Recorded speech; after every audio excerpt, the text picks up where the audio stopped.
تو تم کیا ایسے سوال کرنا چاہتے ہو جیسے کہ موسیٰ سے سوال کیے گئے، وَمَن يَتَبَدَّلِ الْكُفْرَ بِالْإِيمَانِ فَقَدْ ضَلَّ سَوَاءَ السَّبِيلِ۔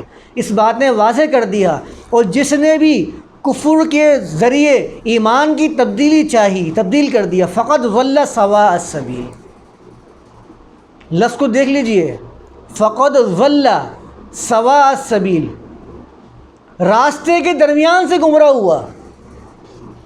سواء السبیل کہتے ہیں راستے کا درمیان، راستے کے آگے تھا، درمیان میں چل رہا تھا، منزل کی طرف پہنچنے والا تھا، لیکن جب سوال الٹے سیدھے کرنا شروع کیے، غلط عقائد، غلط نظریات اپنانا شروع کیے، راستے کے درمیان سے گمراہ ہوا، سب سے بڑا بدبخت ہے۔ ایک تو وہ شخص ہے، اس کو راستہ ہی نہیں مل رہا، اس کا تو معاملہ ہی الگ ہے۔ ایک تو وہ شخص ہے اور راستے کے درمیان میں آ چکا ہے، منزل نظر آ رہی ہے، اس راستے کے درمیان سے گمراہ ہو گیا۔ بتائیں کتنا کم نصیب ہے۔ فقد ضل سواء السبیل، گمراہ ہو گیا، راستے کے درمیان سے گمراہ ہو گیا۔ ضل کا مطلب ہوتا ہے عربی زبان میں کنفیوز ہو جانا، پریشان ہو جانا۔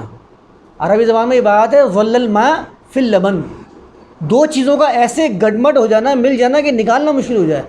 یہ بات جو پڑھی ہے نا میں نے، اس کا مطلب ہے کہ پانی جو ہے وہ دودھ میں شامل ہو گیا، اور پانی جب دودھ میں شامل ہوتا تو کیا ہوتا ہے، آپ اس کو الگ نہیں کر سکتے۔ ایسا کنفیوژن ہوتی ہے جس میں اشتباہ ہو جاتے ہیں، مختلف خیالات گڈمڈ ہو جاتے ہیں، نکالنا مشکل ہو جاتا ہے ان چیزوں کو۔ عربی زبان کے اندر یہ بھی کہا جاتا ہے کہ کوئی شخص ضل سعیہ، کہتے ہیں کہ اس کی تمام کوششیں بیکار ہو گئیں۔ جب کہتے ہیں کہ کوئی راستے کے اندر گھوم رہا ہے، اس کے بال اٹے ہوئے ہیں مٹی کے اندر، اس کے لیے بھی ضل کا لفظ استعمال کیا جاتا ہے کہ پریشان ہو رہا ہے، گھوم رہا ہے، راستہ نہیں مل رہا، اس کو ظلال کا استعمال کیا جاتا ہے۔ میں آپ کو جس طرف لے کے جا رہا ہوں اس طرف ذرا اپنے ذہن کو لے کے جائیں۔ میں بھی آپ کو ایک طرف لے کے جا رہا ہوں ضلع سے۔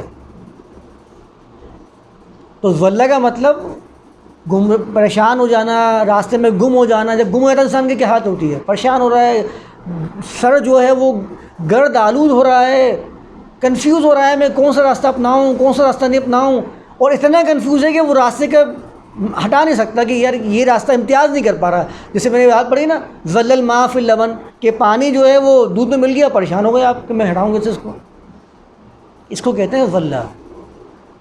ناقص کو ضل نہیں کہتے، ناقص کو ضل نہیں کہتے، بے وقوف کو ضل نہیں کہتے، پریشانی کو کہتے ہیں ضل۔ یہ قرآن میں ایک آیت آئی ہے سورۃ البقرہ کے اندر، آپس کے لین دین ہو تو لکھ لو اس کو، آپس کے جب لین دین ہوتے اس کو لکھ لیا کرو۔ پوری طویل آیت ہے، پورے قرآن کی سب سے لمبی آیت ہے وہ 282، سورۃ البقرہ کی 282، کنفرم ہے یہ بات، 282 تداینتم بدین۔ اس میں بہت تفصیل سے اللہ تعالیٰ نے بیان کیا ہے لین دین کے معاملات، چونکہ اس زمانے میں آج تو بڑا آسان ہو گیا نا بینکنگ کے ذریعے، اس میں بڑا مسئلہ تھا، جھگڑے فساد، کوئی گواہ بناؤ، اب تو آپ نے بینک سے کیا تو 50 لوگ تو ویسے ہی گواہ بن گئے آپ کے، اب تو بہت آسان معاملہ ہو گیا الحمدللہ۔ تو کیا تھا کہ اللہ تعالیٰ نے بڑا تفصیل سے اس کو بیان کیا۔ وہاں پر معاملہ یہ آ رہا تھا کہ اب جب لین دین کے معاملات ہوتے ہیں تو گواہیوں کی ضرورت پڑتی ہے، اس زمانے کے اندر گواہیوں سے پڑتی تھی۔ تو اللہ تعالیٰ نے بیان فرمایا کہ دیکھو آپس میں جو ہے 2 مرد گواہ بنا لیا کرو، ذوی عدل منکم۔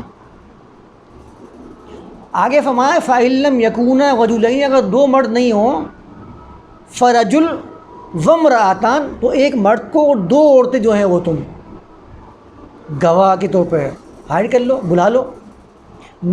آگے لکھا ہوا ہے کہ ان تضل، یہ ضلع کا لفظ آیا ہے، ان تضل احداہما فتذکر احداہما الاخری، کہ اگر کوئی جو ہے وہ ان تضل ہو جائے، اگر کوئی ان تضل ہو جائے ان میں سے کوئی ایک، فتذکر احداہما الاخری، تو دوسری جو ہے اس کو سپورٹ کرتی رہے اور اس کو یاد دہانی کرواتی رہے۔ آیت صرف اتنی ہی تھی، اس سے تو بھائی مسائل کے انبار نکال لیے لوگوں نے، کیونکہ قرآن کے ترجمے کیے مردوں نے، اور مرد جب آپ ترجمہ کرے گا تو عورت تو اس کی پاؤں کی جوتی ہے، اس کے ذہن میں وہ معاشرتی معاملات چل رہے ہیں عورت کے بارے میں جو وہ کرتا آ رہا ہے۔ میں آپ کو حقیقت بتا دوں یہ بات، وہ جیسا بیہیو اپنی بیوی کے ساتھ کرتا ہے وہی آیت قرآن کے اندر آیت ترجمہ کر رہا ہے. وہ اپنے آپ کو حاکم سمجھ رہا ہے گھر کے اندر, میں حاکم ہوں, تم میرے پاؤں کی جوتی ہو, تمہاری کیا حیثیت ہے میرے سامنے کہ تم میرے سامنے پلنگ پہ بھی آگے بیٹھ جاؤ. جتنا باہر بے حیائی کرنی ہوگی میرا حق ہے, تمہارا کوئی حق نہیں, تم گھر کی چار دیواریں میں بیٹھو گی. تمہارا کام یہ ہے کہ میں بے حیائی کر کے آؤں گا اور تم مجھے سپورٹ کرو گی, ہاں چلو ٹھیک ہے, ہنس کے مسکرا کے خاموش ہو جاؤ گی, اور تم نے اگر کر دی میں تمہاری گردن کاٹ دوں گا.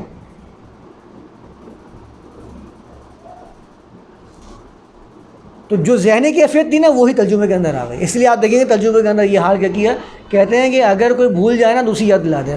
اب یہاں سے مسئلے شروع ہو گئے. فقیہ بھی تو بڑے ہیں ہمارے, فقیہ ہیں وہ, جن کو میں فقیہ خیر میں کیا کہوں ان کو, جس کو فقہ کی تمیز نہ ہو فقیہ کہاں سے آ گیا. فقہ تو ہے ہی سمجھ بوجھ سے.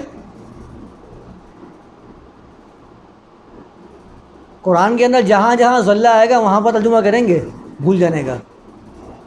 جس کے بارے میں ذلہ کا لفظ آئے گا اس کے بارے میں کریں گے یہ ناقص ہے, کمزور ہے. بات تو پھر یہ آتی ہے, پھر آپ ترجمہ کرنے والے بنیں. پھر میں آیت پیش کرتا ہوں آپ کے سامنے سورۃ الضحیٰ کی. وَوَجَدَكَ ضَالًّا فَہَدَىٰ, محمد رسول اللہ کے بارے میں اللہ فرماتا ہے وَوَجَدَكَ ضَالًّا فَہَدَىٰ, اس نے تمہیں ضال پایا, فہدا پھر اس نے تمہیں راستہ دکھایا. یہاں ترجمہ کریں گے جو آپ نے ترجمہ عورتوں کو دیکھ کے کیا ہے, أَن تَضِلَّ إِحْدَاهُمَا, وہاں سے آپ نے مسئلہ اخذ کیا ذلہ سے کہ ذلہ کمزوری کی نشانی ہے, عقل کے نقص کی نشانی ہے, اور ناقص العقل جو قرار دیا جائے گا اس کے بارے میں ذلہ آئے گا. تو اللہ کے رسول محمد رسول اللہ کے بارے میں اللہ تعالیٰ نے فرمایا وَوَجَدَكَ ضَالًّا فَہَدَىٰ. یہاں ترجمہ کریں گے یہاں پر یہ اعلیٰ. قرآن کا تو اسلوب ہے, قرآن تو تصریف آیات کرتا ہے, ایک لفظ کے معنی متعین کرتا ہے قرآن لا کر. آپ کو بتاتا ہے کہ آپ نے وہاں پر جو ترجمہ کیا تھا وہ بھی غلط کیا ہے. ترجمہ یہ صحیح ہے جہاں پر آپ وَوَجَدَكَ ضَالًّا کر رہے ہیں, کہ اللہ کے رسول پریشان تھے اپنے قوم کے معاملات سے. وہ دیکھ رہے تھے کہ میری قوم جو ہے وہ دوزخ کے کنارے پہ کھڑی ہے, یہ کن الہوں کو پکار رہی ہے, لیکن کوئی راستہ نہیں مل پا رہا تھا, رہنمائی درکار تھی. اس رہنمائی کو کیا فرمایا, فہدا, جو درکار تھی وہ مہیا فرما دی اللہ تعالیٰ نے. فرمایا اللہ تعالیٰ تمہیں دیکھ رہا تھا, اللہ نے تمہیں پایا کہ تم بڑے پریشان ہو, کنفیوژن میں شکار ہو چکے ہو کہ میری قوم کیسے اس وبال سے باہر نکلے. فہدا, تو اللہ تعالیٰ نے تمہاری مدد فرمائی, اور تمہاری مدد فرما کے تمہیں واضح کر دیا کہ اللہ تعالیٰ تمہارے لیے کتنا رحم والا ہے. غلط ترجمہ کرنے سے بات کہاں سے کہاں پہنچ جاتی ہے آپ دیکھ لیجئے. عورتوں کا ترجمہ غلط کیا تھا, اللہ کے رسول کو وہی بات جا رہی تھی جو آپ عورتوں کے لیے بیان کرتے ہیں. تو ذلہ کا مطلب ناقص العقل ہوتا ہی نہیں. آپ قرآن میں جا کے دیکھیں, اللہ تعالیٰ قرآن میں بیان فرما رہا ہے سورۃ النور کے اندر, ابتدائی رکوع پڑھ لیجیے آپ جا کے. اگر کوئی مرد اپنی بیوی کے اوپر الزام لگاتا ہے تو مرد سے بھی 3 یا 4 گواہیاں قسمیں لی جائیں گی, عورتوں سے بھی 4 قسمیں لی جائیں گی. اللہ تو برابر فرما رہا ہے. آپ کہہ رہے ہیں کہ مرد و عورت جو ہے اس میں گواہیوں میں فرق ہے. قرآن میں یہ فرمایا نا, اگر کوئی مرد اپنی بیوی پہ الزام لگاتا ہے بے حیائی کا تو ان کے درمیان قسمیں لی جائیں گی. 4 قسمیں مرد لے گا, 4 قسمیں عورتیں لیں گی. تو جو قسم کھا کے گواہی دے رہی ہے تو اللہ تعالیٰ نے اس کی گواہی کو, مرد کی گواہی کو برابر تو قرار دیا ہے. اللہ نے فرمایا 4 شہادات, 4 قسمیں, 4 گواہیاں مرد دے گا اپنے اوپر, اور 4 ہی گواہیاں عورت دے گی. اگر مرد کے مقابلے میں عورت کا درجہ آدھا تھا گواہیوں کے معاملے کے اندر, تو اللہ تعالیٰ یہاں پر اس سے کہتا ہے کہ 8 گواہی عورت دے گی اور 4 مرد دے گا اپنے اوپر. قرآن ثابت کر رہا ہے کہ مرد اور عورت کی گواہی بالکل برابر ہے. آپ کہہ رہے ہیں کہ مرد کی گواہی جو ہے وہ عورتوں کی 2 گواہیوں کے برابر ہے, جیسے 2 عورتیں اور 1 مرد. وہ بھائی اصل مسئلہ یہ تھا کہ اس آیت کے اندر اللہ تعالیٰ ان عورتوں کی بات کر رہا ہے جو معاشرے میں اپنے گھروں میں رہتی ہیں. ان کو آپ مجمع میں لے کے آؤ گے پریشان ہو جائیں گی, کنفیوز ہو جائیں گی. تو اگر آپ سپورٹ کے اندر عورت کے ساتھ ایک عورت کھڑا کریں گے تو اس کو کچھ نہ کچھ تسلی ہوتی رہتی ہے. یہ نفسیاتی مسئلہ ہے, اس کو آپ نے شرعی مسئلہ بنا دیا. یہی ہوتا ہے نا معاملات. ایک مجمع میں اکیلی عورت کتنی پریشان ہوتی ہے جو گھر میں رہنے والی, خاص طور پہ اپنے آپ کو بیان نہیں کر پا رہی ہوتی ہے. قرآن نے ذکر فرمایا نا کہ ایسی عورتیں ہیں فی الحلیتی, جن کی پیدائش گھر کے اندر زیور میں, زیب و تن میں ہوتی ہے, وَهُوَ فِي الْخِصَامِ غَيْرُ مُبِينٍ، معاشرے میں آ کے وہ اپنی باتوں کو بیان نہیں کر پاتی ہیں، گھبراتی ہیں، ڈر جاتی ہیں، کیونکہ ان کی جو پیدائش ہے، پرورش ہے، وہ ایسے گھر میں ہوئی ہے جو باہر نکلنے والی عورتیں نہیں تھیں. آپ جانتے ہیں اس چیز کو، مجھے بیان کرنے کی ضرورت نہیں ہے. جو عورتیں باہر نکل کے کام کر رہی ہوتی ہیں ان میں اور گھر میں جو رہتی ہیں ان میں کتنا فرق ہوتا ہے. وہ گھر کی عورتیں باہر بات نہیں کر سکتی، اور وہ عورتیں ان سے کوئی بات نہیں کر سکتا جو باہر گھوم رہی ہیں، ان سے کوئی بات نہیں کر سکتا، انہوں نے مردوں کی پیٹ بجائی ہوئی ہے. یہ ان عورتوں کی بات نہیں چل رہی تھی، یہ ان عورتوں کی بات چل رہی تھی جو گھروں میں رہنے والیاں ہیں. ان کو آپ مردوں میں لا کے کھڑا کر دیں گے پریشان ہو جاتی ہیں. ایک عورت ساتھ میں کھڑا کر دو، وہ سپورٹ کرتی رہے گی، ٹھیک ہے تم جو نا دیکھو یہ بھولنا نہیں ہے، ہم یہاں پر بیان کرنے کے لیے آئے ہیں. ویسے بھی آپ کو پتہ ہے نا، ایک جنس کے ساتھ دوسری جنس کھڑی کر دو ویسے سپورٹ مل جاتی ہے. بچہ کھڑا ہوا ہے مردوں کے اندر، پریشان ہو جائے گا، دوسرا بچہ کھڑا کر دیں خوش ہو جائے گا، مطمئن ہو جائے گا، اس بے پرواہ ہو جائے گا، بولا مجھے کوئی فکر ہی نہیں ہے. یہ معاملہ ہم روز دیکھتے ہیں، تجربے والی بات ہے. جانور کو دیکھ لیں آپ، جانور کو اکیلا کھڑا دیں پریشان ہو جائے گا، ساتھ میں دوسرے جانور باندھ دیں اسی نوع کا، وہ لگے گا گھر جیسا معاملہ، کوئی مسئلہ نہیں، ٹھیک ہے، ویسے چیخ رہا ہوگا، پھر مطمئن ہو جائے گا.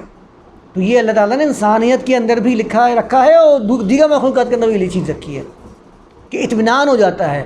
یہی معاملہ اس آیت کے اندر ہے کہ عورت جو ہے وہ دوسری عورت کے ساتھ اطمینان حاصل کرے گی اور اپنے آپ کو مطمئن کر لے گی، ٹھیک ہے میں گواہی، اب میرے لیے کوئی مسئلہ نہیں ہے.